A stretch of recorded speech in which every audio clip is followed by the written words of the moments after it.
কোয়েল, আমি অফিসে যাচ্ছি। বাবা বাবা, আজকে তুমি অফিসে যেও না, আজকে তুমি এখানে লোকাও। আরে কেন বাবু, কেন বলবে তো? বাবু, বাবু কি করছো?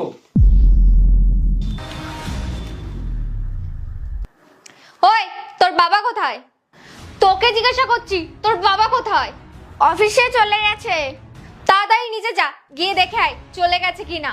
আর যদি চলে যায় তাহলে নিচের গেটটা দিয়ে চলে আসবি। আরে যা না, তাড়াতাড়ি যা না।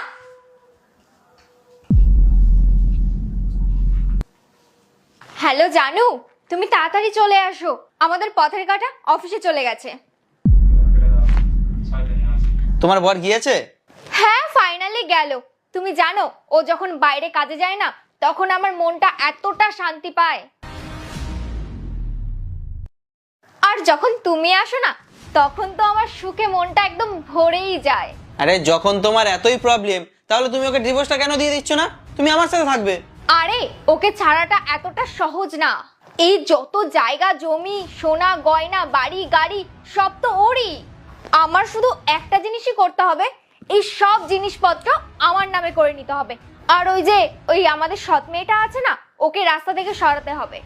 ব্যাস, একবার এইসব হয়ে গেলে তারপর তো আমরা দুজনে সারা জীবন শুধু মজা করব। কি হলো, কি করতে এসেছিস সেখানে? মা, তুমি ভুল করছো, বাবার সাথে তুমি খারাপ করছো। তুমি বাবাকে ঠকাচ্ছ কেন? এক দেব না চর, বেশি এসে বাবাকে বলতে। তুই কি আমার নিজের মেয়ে নাকি? তুই তো আমার সৎ মেয়ে।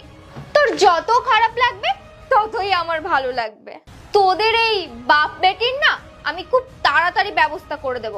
আর হ্যাঁ শোন, তুই যদি মুখ খুলিস না, তাহলে তোর ব্যবস্থা আমি এক্ষুনি করে দেব, বুঝলি? আর এটাও শোন, তোর এই মা না তোর ওই বাবাকে কখনোই ভালোবাসবে না।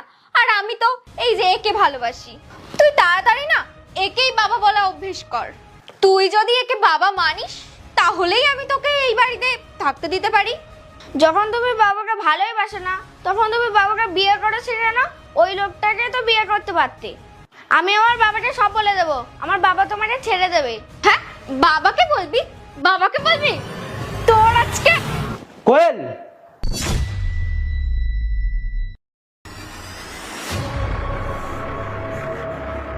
তুই আমাকে তার মানে মিথ্যা কথা বলেছিস?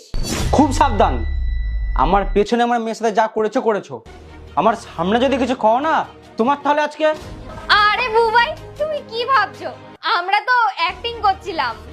আরে ও আমার অ্যাক্টিং ক্লাসের পার্টনার, আমরা ওই একটা অ্যাক্টিং প্র্যাকটিস করছিলাম। আর তার